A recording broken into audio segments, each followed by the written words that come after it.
Nous allons travailler ce soir sur l'évangile de Matthieu, chapitre 20, du verset 17 à 28. Pendant que Jésus montait à Jérusalem, il prit à part les 12 disciples et il leur dit en chemin, « Voici nous montons à Jérusalem, et le Fils de l'homme sera livré aux principaux sacrificateurs et aux scribes. Ils le condamneront à mort, et ils le livreront aux païens pour qu'ils se moquent de lui, le battent de verge, et le crucifie, et le troisième jour il ressuscitera. » Alors la mère des fils de Zébédée s'approcha de Jésus avec ses fils et se prosterna pour lui faire une demande. Il lui dit, « Que veux-tu ? Ordonne, lui dit-elle, que mes 2 fils que voici soient assis dans ton royaume, l'un à ta droite et l'autre à ta gauche. » Jésus répondit, « Vous ne savez ce que vous demandez. Pouvez-vous boire la coupe que je dois boire ? » « Nous le pouvons, dirent-ils. Et il leur répondit, « Il est vrai que vous boirez ma coupe, mais pour ce qui est d'être assis à ma droite et à ma gauche, et cela ne dépend pas de moi, et ne sera donné qu'à ceux à qui mon Père l'a réservé. » Les 10 ayant entendu cela furent indignés contre les 2 frères. Jésus les appela et dit, « Vous savez que les chefs des nations les tyrannisent et que les grands les asservissent. Il n'en sera pas de même au milieu de vous. Mais quiconque vous être grand parmi vous, qu'il soit votre serviteur.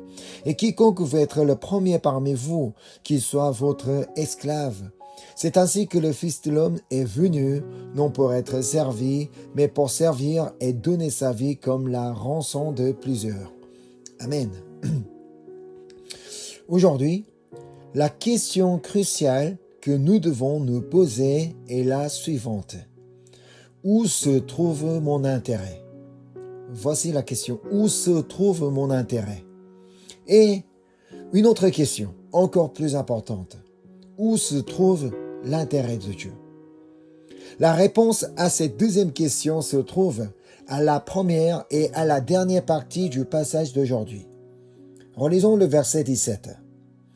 Pendant que Jésus montait à Jérusalem, il prit à part les 12 disciples et il leur dit en chemin. Sur le chemin de Jérusalem, Jésus a pris à part ses disciples car il avait quelque chose d'important à leur dire. Donc Jésus voulait simplement adresser qu'à ses disciples, pas les autres personnes, parce que c'était vraiment quelque chose d'important pour ses disciples. Donc, il leur dit la raison pour laquelle il monte à Jérusalem. Voici ce qu'il leur a dit. Le verset 18 et 19. « Voici, nous montons à Jérusalem, car le Fils de l'homme sera livré aux principaux sacrificateurs et aux scribes. Ils le condamneront à mort, et ils le livreront aux païens pour qu'ils se moquent de lui, le battent de verge et le crucifient, et le troisième jour il ressuscitera. » Où se trouvait l'intérêt de Jésus ? Où se trouvait l'intérêt de Jésus ? Son intérêt se trouvait à l'accomplissement de la prophétie dont la volonté de Dieu. Jésus montait à Jérusalem pour être livré aux principaux sacrificateurs et aux scribes, et pour y être condamné à mort. Et encore pour y être moqué, battu de verge, et pour être crucifié. Et enfin pour être ressuscité. C'était ça son intérêt, accomplir la prophétie. Il voulait accomplir la prophétie d'Ésaïe chapitre 53. On va aller voir Ésaïe chapitre 53 du verset 5 à 10. Vous connaissez que Ésaïe chapitre 53 parle sur la Messie qui va venir sur la terre. Mais il était blessé pour nos péchés, brisé pour nos iniquités. Le châtiment qui nous donne la paix est tombé sur lui, et par ses meurtrissures que nous sommes guéris. Nous étions tous errants comme des brebis, chacun suivait sa propre voie. Et l'Éternel a fait retomber sur lui l'iniquité de nous tous. Il a été maltraité et opprimé, et il n'a point ouvert la bouche, semblable à un agneau qu'on mène à la boucherie, à une brebis muette devant ceux qui l'attendent. Il n'a point ouvert la bouche. Il a été enlevé par l'angoisse et le châtiment, et parmi ceux de sa génération, qui a cru qu'il était retranché de la terre des vivants et frappé pour les péchés de mon peuple. On a mis son sépulcre parmi les méchants, son tombeau avec les riches, quoiqu'il n'y eût point commis de violence, et il n'y eut point de fraude dans sa bouche. Il a plu à l'Éternel de le briser par la souffrance.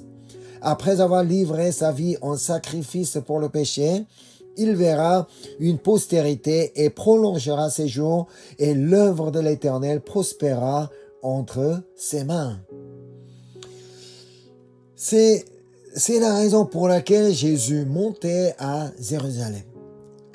Et cette prophétie a été parfaitement accomplie par Jésus. Tout ce que nous venons de lire, ça a été accompli par Jésus. Surtout, ce qui est important, c'est qu'il est monté alors qu'il savait qu'il allait y être maltraité et opprimé, aussi souffrir et mourir. Mais il n'a pas refusé d'y monter, alors qu'il savait exactement ce qu'il va subir à Jérusalem. Parce que son intérêt était d'accomplir la prophétie. Et son intérêt était d'accomplir la parole écrite. Être blessé pour les péchés des hommes était son intérêt. Être brisé pour les iniquités des hommes était son intérêt. Être châtié à la place des hommes était son intérêt. Et avoir des meurtrissures était son intérêt. C'était ça l'intérêt de Jésus. Bien sûr, accomplir les prophéties était au cœur des préoccupations de Jésus, mais cela ne signifiait pas pour autant que la tâche était facile. Même pour Jésus, ça n'a pas été facile. C'est un point sur lequel nous reviendrons plus tard. Mais pour l'instant, jetons ensemble un coup d'œil à ce qui nous est rapporté au chapitre 26. Donc Matthieu chapitre 26. Regardons quel genre de prière Jésus a offerte juste avant d'être arrêté. On va aller voir l'évangile de Matthieu chapitre 26, versets 38 et 39. Il leur dit alors, « Mon âme est triste jusqu'à la mort. Restez ici et veillez avec moi. » Puis, ayant fait quelques pas en avant, il se jeta sur sa face et pria ainsi, « Mon Père, s'il est possible, que cette coupe s'éloigne de moi. Toutefois, non pas ce que je veux, mais ce que tu veux. » Jésus savait parfaitement à quel point la souffrance qu'il allait endurer serait douloureuse. C'est la raison pour laquelle il a dit au verset 38, il leur dit, « Mon âme est triste jusqu'à la mort. » Il savait que ça allait être super douloureuse. En effet, il est celui qui sait toutes choses. Il ne peut ignorer rien. C'est pourquoi il a prié. S'il est possible, que cette coupe s'éloigne de moi. C'est ce que Jésus a prié. C'est ce que Jésus a demandé à Dieu. Bien qu'il soit le Fils de Dieu, il s'est revêtu d'un corps humain. Ça veut dire qu'il peut sentir la même douleur que nous, parce qu'il a la chair, il a le corps humain. S'il est frappé, il peut sentir la douleur. C'est ça. Et parce qu'il savait à quel point la souffrance physique serait immense, il ne pouvait qu'être saisi d'effroi. Surtout pour nous. Nous ne pouvons pas ignorer la souffrance que nous allons endurer dans les jours à venir. Nous ne pouvons rien savoir. Mais Jésus, il en était capable. Il connaissait la souffrance qu'il devait endurer. Alors c'est la raison pour laquelle il a dû prier de telle manière. Cependant, comment il termine sa prière? Toutefois, non pas ce que je veux, mais ce que tu veux. C'était une manière de dire que ta volonté soit faite. Oui, son intérêt était toujours accomplir la volonté de Dieu, non pas sa propre volonté. Mais il a voulu accomplir la volonté de Dieu, parce que c'était ça son intérêt. Alors lisons à nouveau le dernier verset du passage d'aujourd'hui. Revenons dans Matthieu, chapitre 20, verset 28. « C'est ainsi que le Fils de l'homme est venu non pour être servi, mais pour servir et donner sa vie comme la rançon de plusieurs.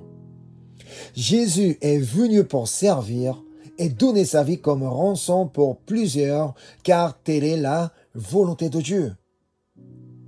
Parce que ça a été la volonté de Dieu que Jésus est venu sur la terre. Ainsi, le but de Jésus était de servir et de donner sa vie en rançon de plusieurs. Tout ce qui importait à Jésus était de servir les autres et de donner sa vie pour eux. Il n'a pas cherché à être servi. Il n'a pas voulu que quelqu'un donne sa vie pour le sauver. Non, c'était le contraire. En revanche, le texte aujourd'hui nous montre que l'intérêt de nous, les hommes, se trouve dans une direction totalement différente. Lisons les versets 20 et 21.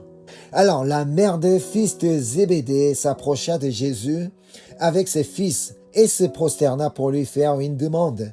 Il lui dit, « Que veux-tu » Ordonne-lui, dit-elle, « que mes deux fils, que voici, soient assis dans ton royaume, l'un à ta droite et l'autre à ta gauche. » Alors que Jésus vient de révéler comme quoi il va être battu, comme quoi il va être moqué, comme quoi il va être crucifié. Mais c'était parce que c'était son intérêt. Mais quel était l'intérêt de cette femme? Non, mais d'abord, qui sont ces deux fils de Zébédée? Nous pouvons trouver la réponse au chapitre 4. Donc, on est toujours dans l'évangile de Matthieu, chapitre 4, verset 21. De là, étant allé plus loin, il vit deux autres frères, Jacques, fils de Zébédée, et Jean, son frère, qui étaient dans une barque avec Zébédée, leur père, qui réparait leurs filets. Parmi les disciples de Jésus, Zébédée est le seul dont le nom du Père nous soit ainsi présenté. Nous ne connaissons pas le nom des pères des autres disciples, mais Zébédée est le seul papa. C'est le seul nom que nous connaissons comme le nom des papas des disciples. Qu'est-ce que cela signifie? Cela nous indique que son nom était particulièrement connu et réputé parmi les Juifs de l'époque. C'était un nom que peut-être certains gens connaissaient, un personnage que certains connaissaient. Sinon, on n'allait pas répéter 2 fois son nom ainsi dans un seul verset. On parle 2 fois de Zébédée. Dans Marc chapitre 1 verset 20, il est mentionné que Zébédée avait des ouvriers dans sa barque. Lui-même, il était pêcheur. Même il travaillait avec ses 2 fils, mais il avait encore d'autres ouvriers avec lui. Cela laisse penser qu'il n'était peut-être pas un simple pêcheur, mais qu'il possédait une activité plus importante. Peut-être il possédait un bateau plus grand que les autres, comme il était comme un capitaine et qu'il travaillait avec plusieurs pêcheurs. Mais un jour, ses fils l'ont laissé et puis ils ont commencé à suivre Jésus. Nous ignorons quel impact ou quel préjudice cela a pu causer à Zébédée, mais une chose est absolument claire et certaine. Son épouse ne comptait pas rater une telle occasion. Son épouse ne voulait pas rater cette occasion que ses 2 fils suivent Jésus. Car à cette époque, Jésus était bien plus célèbre et avait beaucoup plus d'influence que son mari Zébédée. Tout le monde entendait parler de Jésus. Même les aveugles connaissaient Jésus. Même tous les malades, tous les gens malades, ils connaissaient Jésus. Les gens venaient un peu partout pour être guéris, pour l'écouter. Voilà, même pour les gens marginalisés, ils connaissaient tous, ils ont tous entendu parler de Jésus. Forcément, Jésus était beaucoup plus connu que Zébédée. Alors, que demande-t-elle à Jésus? Ordonne-lui, dit-elle, que mes 2 fils que voici soient assis dans ton royaume, l'un à ta droite et l'autre à ta gauche. Il est peu probable que le royaume qu'elle parle soit le royaume des cieux. Si elle a fait une telle demande, parce qu'il était convaincu que ce Jésus allait être établi comme le nouveau dirigeant du pays. Elle pensait que Jésus allait prendre une position importante politique dans le pays. C'était le regard purement séculier d'une famille de disciples qui considérait Jésus à travers le prisme de Messie politique, tant attendu par le peuple d'Israël à cette époque. Et pensait que Jésus allait changer quelque chose dans son royaume, qu'il était le sauveur, comme le Messie politique. Alors que Jésus n'avait aucun intérêt pour la politique. Elle se méprenait totalement à son sujet. C'est pourquoi elle souhaitait que ses fils accèdent à de hautes fonctions politiques au sein du royaume une fois quand Jésus prendra le pouvoir. Elle souhaitait que ses deux fils prennent une position importante dans le royaume.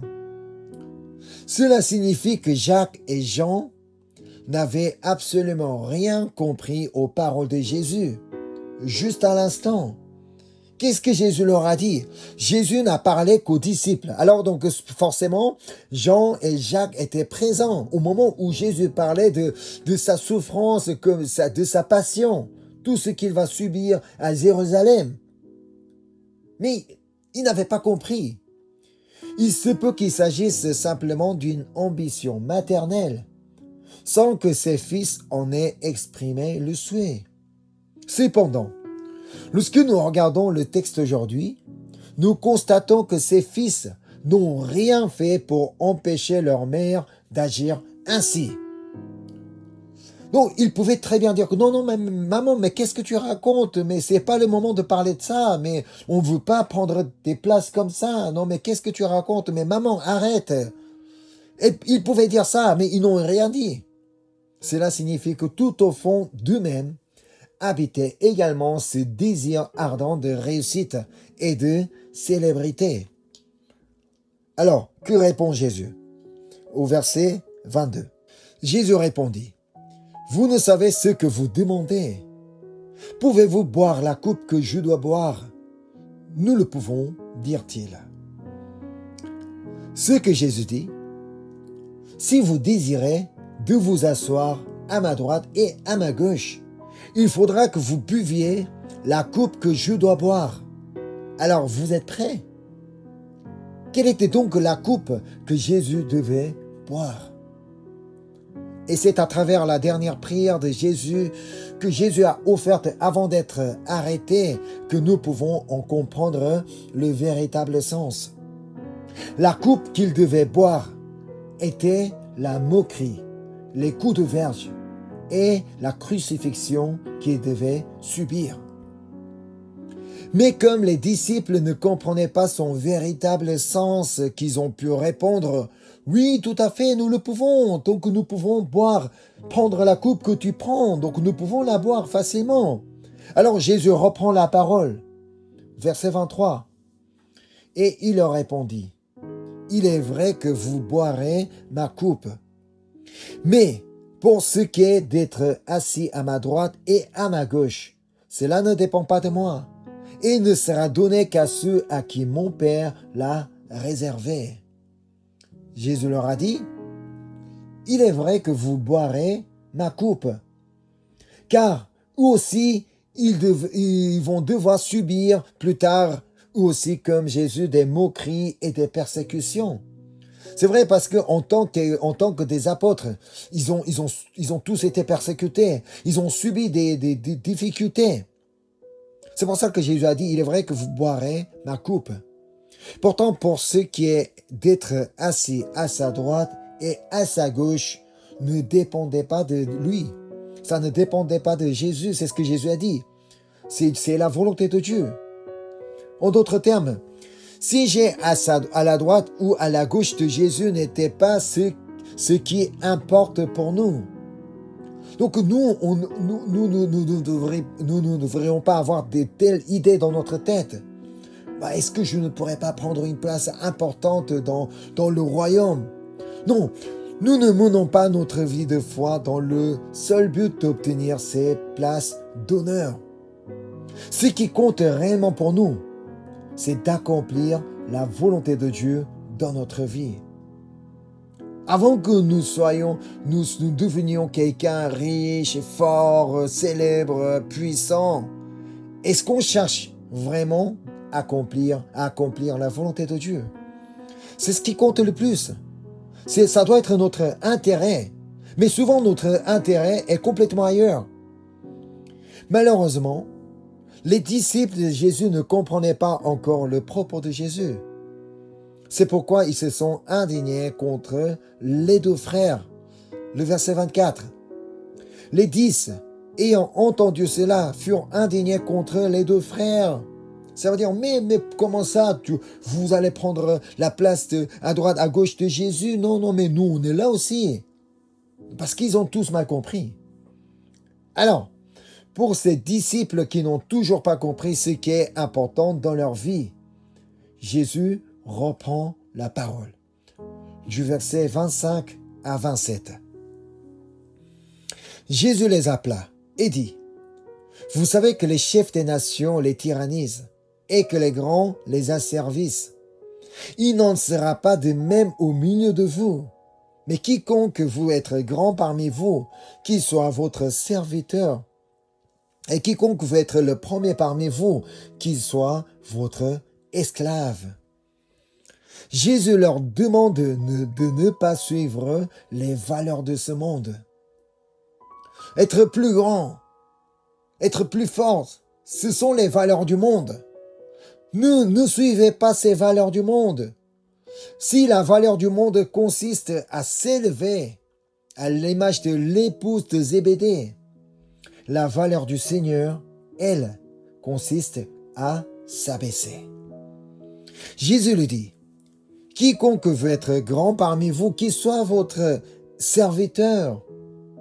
Et quiconque veut être le premier parmi vous, qu'il soit votre esclave. » Car Jésus lui-même est venu, non pour être servi, mais pour servir et donner sa vie comme la rançon de plusieurs.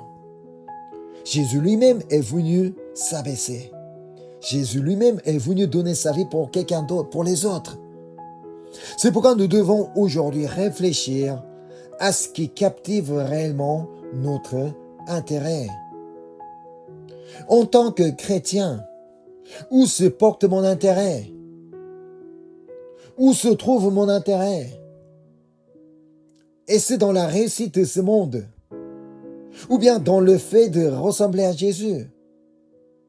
Est-ce qu'on n'est pas en train de simplement demander à Dieu la bénédiction, la réussite, la bonne santé, peu importe la volonté de Dieu, alors qu'on ne cherche même pas à ressembler à Jésus? Mon intérêt est-il d'occuper une place élevée ou bien d'être à cette place d'humilité où l'on s'abaisse pour servir les autres à l'image de Jésus? Est-ce qu'on cherche à être humble comme Jésus? Est-ce qu'on cherche à servir les autres comme Jésus? Au lieu de penser à prendre une place importante dans la société.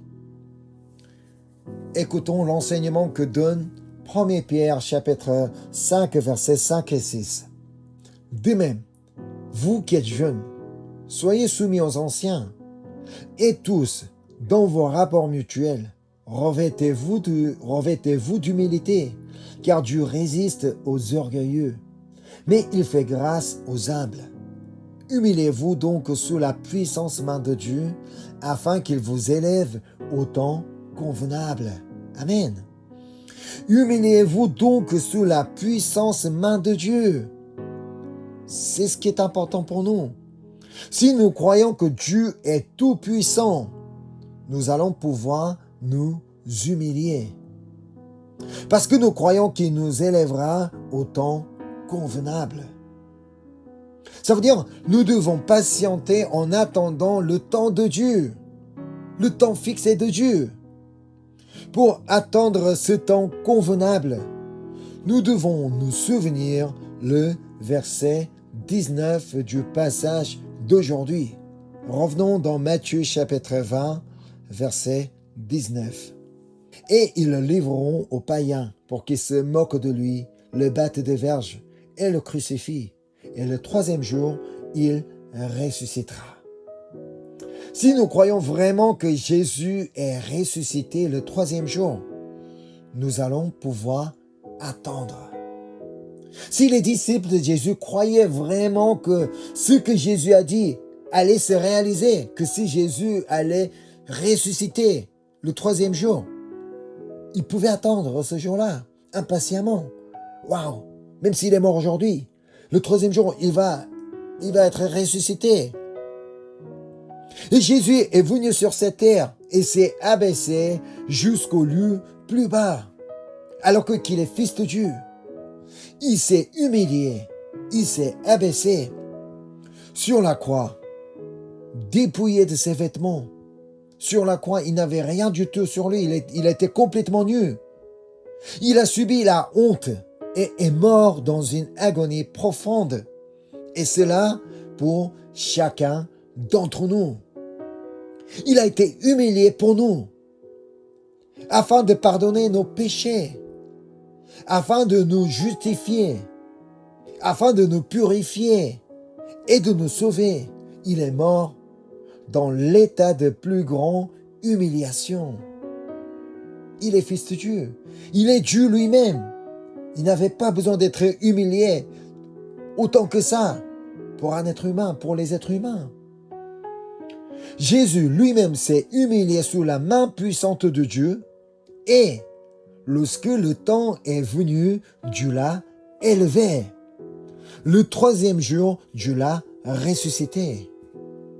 De la même manière, si au lieu de chercher à nous élever, nous nous abaissons et marchons dans l'humilité à l'image de Jésus, Dieu nous élèvera, nous aussi, par cette même main puissante qui a ressuscité Jésus-Christ d'entre les morts.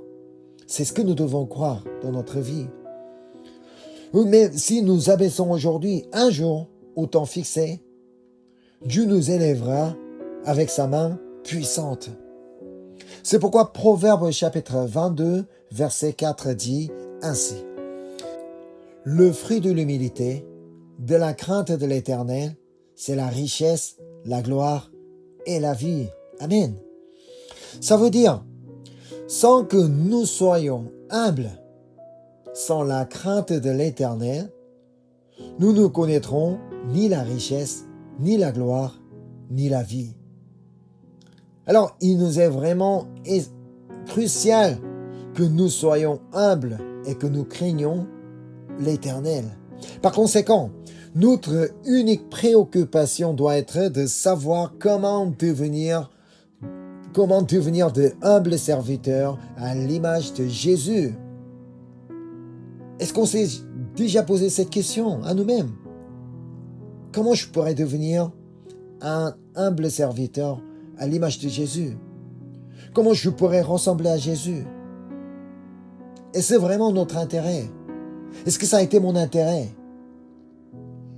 Dès lors, ce qui est essentiel pour nous, c'est de comprendre ce que signifie réellement être humble et de découvrir comment le devenir.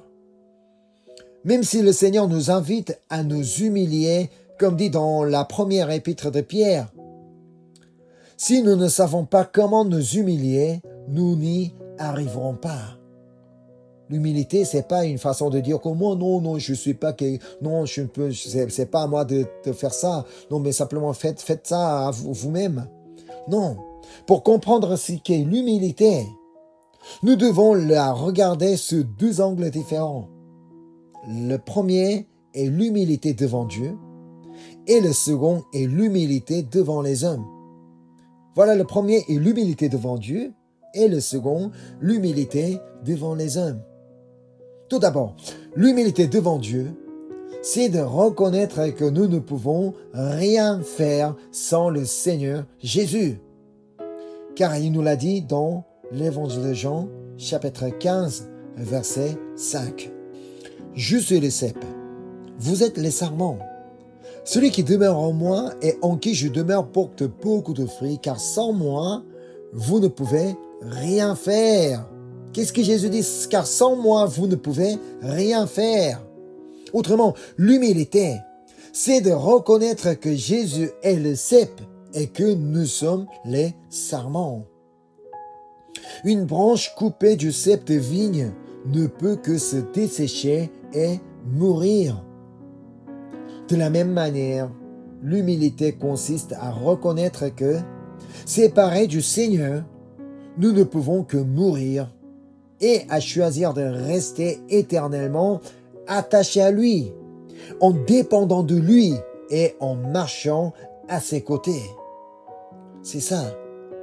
Alors celui qui est humble ne cessera de prier. Nous continuons à prier parce que nous savons que nous ne pouvons rien faire sans Dieu. Alors celui qui est humble, il va commencer sa journée par la prière. Mais celui qui n'est pas humble, il ne va pas commencer sa journée par la prière. Parce que moi, je sais marcher. Je sais faire mon travail comme je veux. Je sais brosser mes dents, les dents, et puis je sais faire cuisiner tout ça. Je sais faire à manger. Non. Mais si on est vraiment humble, on va commencer la journée par la prière. Parce que Seigneur, aujourd'hui j'ai besoin de toi Seigneur. Sans toi, je ne peux rien faire. Sans toi, je ne pourrais rien accomplir. C'est ça. Si Dieu ne nous avait pas donné la vie aujourd'hui, nous ne serions pas vivants. Si Dieu n'avait pas permis chaque souffle, chaque circonstance et la santé, nous n'existerons pas aujourd'hui. C'est pourquoi nous sommes des êtres qui ne peuvent absolument pas vivre sans Dieu. Nous sommes totalement dépendants de lui. C'est pourquoi lorsque nous reconnaissons cette vérité, nous devenons des êtres humbles. Reconnaître que nous ne pouvons rien faire sans Dieu, c'est ça, être humble. Mais si nous refusons de l'admettre, en pensant que nous vivons par nos propres forces, nous devenons des êtres orgueilleux. C'est ça, l'orgueil que la Bible parle. Et c'est ça, c'est ça l'humilité que la Bible parle. Écoutons la parole que Dieu donne à ceux qui sont orgueilleux. On va aller voir Ésaïe chapitre 36, versets 5 et 6. Je te l'ai dit, ce ne sont que des paroles en l'air. Il faut pour la guerre de la prudence et de la force. En qui donc as-tu placé ta confiance pour t'être révolté contre moi? Voici, tu l'as placé dans l'Égypte. Tu as pris pour soutien ce roseau cassé qui pénètre et perce la main de quiconque s'appuie dessus. Tel est Pharaon, roi d'Égypte, pour tous ceux qui se confient en lui. Dans la Bible, lorsqu'on parle de l'Égypte, cela représente le monde auquel nous vivons. Mais souvent, il y a des gens qui s'appuient au monde, qui se confient au monde. Non, c'est en Dieu que nous devons placer notre confiance. C'est en Dieu que nous devons nous confier, pas quelqu'un d'autre, pas la richesse, pas au monde. Et c'est ce qu'on appelle être humble de Dieu. Donc, placer sa confiance en Dieu et se confier qu'en Dieu. C'est ça, être humble devant Dieu. Puis, qu'est-ce que l'humilité devant les hommes? La réponse se trouve dans Philippiens chapitre 2, verset 3. Ne faites rien par esprit de parti ou de vaine gloire, mais que l'humilité vous fasse regarder les autres comme étant au-dessus de vous-même. Ce verset rejoint la parole de Jésus du texte aujourd'hui. Mais quiconque veut être grand parmi vous, qu'il soit votre serviteur, et quiconque veut être le premier parmi vous, qu'il soit votre esclave, c'est ainsi que le Fils de l'homme est venu, non pour être servi, mais pour servir et donner sa vie comme la rançon de plusieurs. Un serviteur pourra regarder les autres comme étant au-dessus de lui-même. Parce qu'un serviteur est celui qui est le plus bas de la famille. Un esclave, surtout encore un esclave, pourra regarder les autres comme étant au-dessus de lui-même. Il n'y a pas plus bas qu'un esclave. C'est ça. De la même manière, l'humilité consiste à cultiver un cœur prêt à servir chacun depuis la plus basse. Il faudra penser que c'est moi, le plus bas du monde. Si j'ai ça dans l'idée que je suis le plus bas du monde, toute personne que je rencontre, que ce soit un petit enfant ou personne vulnérable, quelqu'un dont fait pauvre, tout ça, non. Je vais pouvoir servir tout le monde parce que c'est moi qui suis le plus bas du monde. Nous devons nous souvenir que Jésus lui-même s'est abaissé pour laver les pieds de ses disciples.